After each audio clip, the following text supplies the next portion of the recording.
What's going on, everybody? It's Richard Koberger here, the Blue Collar Nerd. Hey, did you know that you can automatically adjust the costs of your material in your PriceBook according to a bill that you got from a vendor? And furthermore, did you know that you will soon be able to, or can already, depending on when you're watching this video, have the prices in your PriceBook automatically adjust to those new material costs? Well, it's real, it's true, and only that second part is new. Yeah, the ability to adjust your material costs to match a vendor bill, that's been around for a while. And in this video, I'm gonna show you how to do it. So here we are in ServiceTitan. I'm under the purchasing tab. If you're using full inventory, then this would say inventory instead of purchasing. And if you don't have an inventory tab or a purchasing tab, then you don't have either of those modules enabled. And I would highly recommend talking to your CSM and getting at least purchasing turned on. Not everybody needs full inventory. In fact, I would argue that most don't need full inventory, but the purchasing module is very handy for pretty much everybody. Anyways, I'm here on the purchase orders tab here in my side navigation, and I'm on the pending tab here, which is where I see all of my pending POs that haven't been sent yet. For this demonstration, I'm just gonna create a brand new purchase order real quick. And in the place where you live. All right, this is a plumbing purchase order and it's got mostly HVAC parts on it, but don't look too close, it's just an example. So now I have two options. I can either just click create and then send it off to the vendor later, or I can create and send from this drop down here. Now this is just an example, so I'm not actually emailing this to a vendor. I'm just going to use create as sent, which is just gonna mark it sent without actually sending it anywhere. Okay, now I can move over here to my sent tab, and then right here is that purchase order that we just sent. Now from here on out, every action that we take related to this purchase order in ServiceTitan is going to be mirroring a milestone that is happening in the real world. So once this order actually gets delivered to our shop or to the technician's home or wherever it is that we had it sent, well then we've physically received that order, and so we're going to now receive it in ServiceTitan. And I'm gonna do that by clicking on the PO number here. That opens up the PO, and then I'm gonna hit this receive button here in the upper right-hand corner.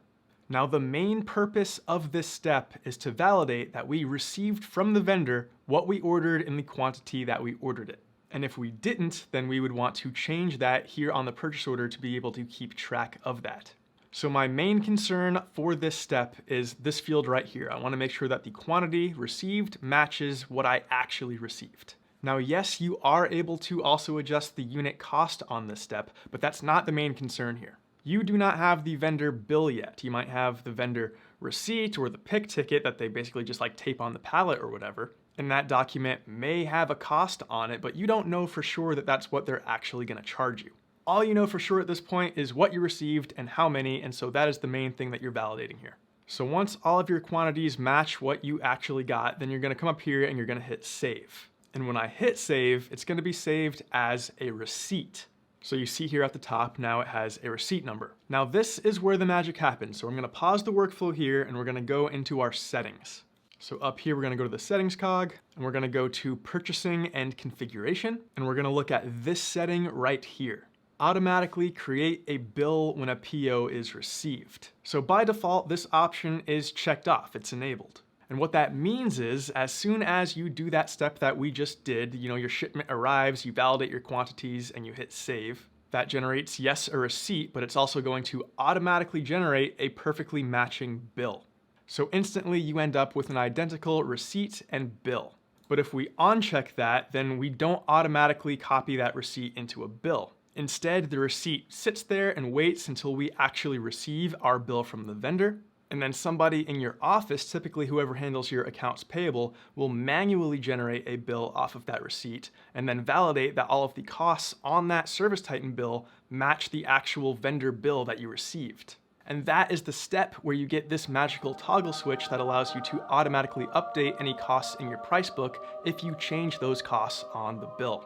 Let me show you what I mean. So I've got that option now unchecked. I'm gonna go back to my purchasing tab here. And now I'm going to come over here to the side navigation and click on receipts. So remember how I said every step now that we're taking in ServiceTitan reflects a milestone that's happening in the real world. So we're going to do this once we actually receive the vendor bill.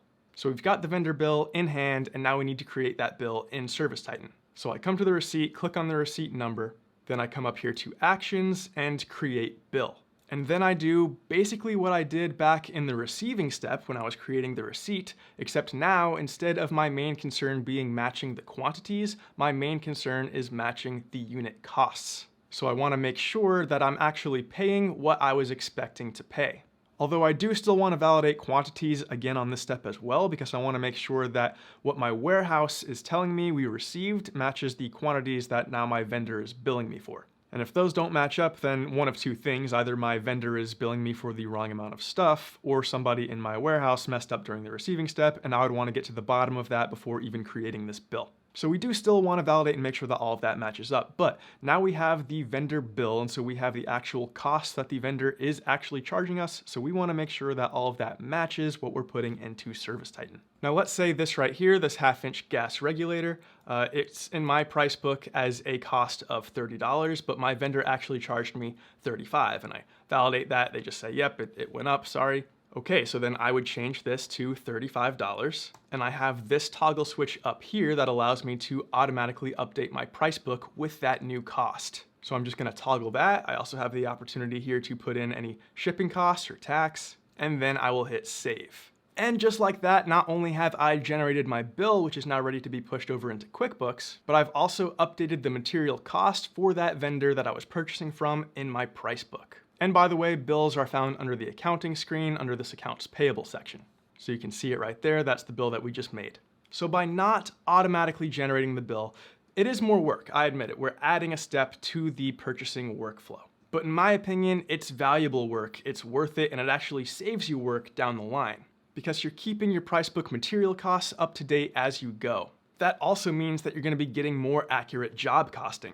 And dynamic pricing is coming, or maybe even here, depending on when you're watching this video. And with dynamic pricing, you can have your prices in your price book, the price that you charge your customers, automatically update according to material costs. So you basically put in your formula and it just always follows that formula. And if you've got material cost as part of that formula and material cost changes, the price is gonna change. And that makes this even more valuable because now your price book is just always up to date. And for that reason, my official Blue Collar Nerd recommendation is to uncheck that box, to manually create bills. Now a quick aside for Intacct users. If you use Intacct, then you actually export receipts into Intacct, not bills, which is the main reason why you're even able to adjust the unit costs on the receiving step, the step where you create a receipt. But even for you guys, even for Intacct users, I recommend doing this step. I recommend manually making the bill in ServiceTitan. Because having your price book always up to date with the latest costs and prices is just